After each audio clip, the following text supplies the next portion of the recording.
광주 MBC 라디오 칼럼. 라디오 칼럼은 여러 전문가들의 의견을 통해 한국 사회의 방향과 광주 전남의 미래 비전을 찾는 시간입니다. 오늘은 비판의 귀를 여는 사회란 주제로 국립중앙박물관 박중환 학예관과 함께합니다.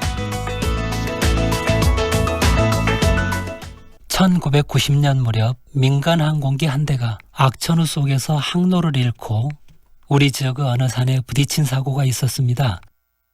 외신이 이 사고를 전하면서 외국 조종사의 인터뷰를 실었는데 그 조종사는 이런 쓴소리를 했습니다. 항공기 운항을 책임진 기장도 때론 잘못 생각할 수가 있다. 때문에 판단이 어려운 상황 속에서는 조력자들의 다양한 반론을 경청하는 것이 중요하다. 그렇지만 한국의 조종실 문화에서는 부기장이 기장에게 노라고 말할 수가 없다. 지금은 개선이 되었을 것이지만 항공기 조종실이라고 하는 특수 분야의 당시 문화를 꼬집은 것이었습니다. 어느 사회나 조직이 안전하고 바른 방향으로 가기 위해서는 상반된 의견 모두에 귀를 기울여야 합니다. 한쪽 의견이 힘을 얻고 모두가 그 방향으로 갈 때조차도 소수 비판과 경고가 무시되어서는 안 됩니다.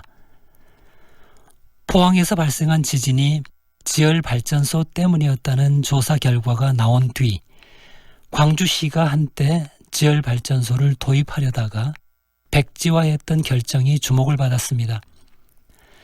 지자체장의 교체에 따라서 과거의 추진 사업들이 폐기되는 정책 역선택의 결과였을 뿐이라는 냉소적 의견도 있었습니다.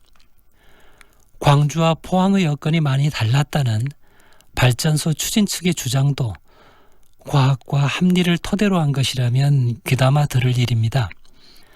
하지만 당시 포항에서는 합리적 의심을 토대로 한 문제 제기의 메커니즘이 작동하지 않고 있었던 정황들이 알려지고 있습니다.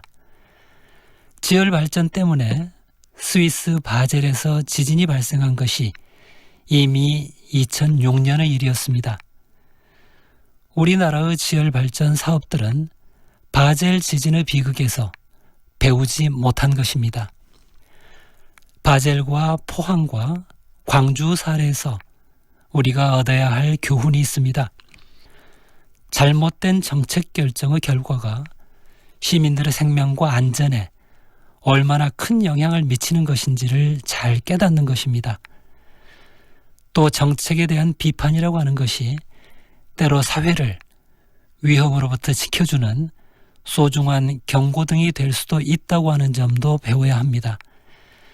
듣기에 불편한 비판과 반론도 자유롭게 허용되는 것, 그리고 그 타당성과 합리성이 진지하게 충분히 검토되는 것, 그것은 안전하고 성숙한 사회로 가는 중요한 출발점입니다. 박중환 학예관은 전남 유일의 국립박물관인 국립나주박물관의 초대 관장으로 개관 업무를 총괄했고 전라도 천년 역사 편찬 사업 등 호남 지역 역사 연구 보급 사업을 추진하고 있습니다.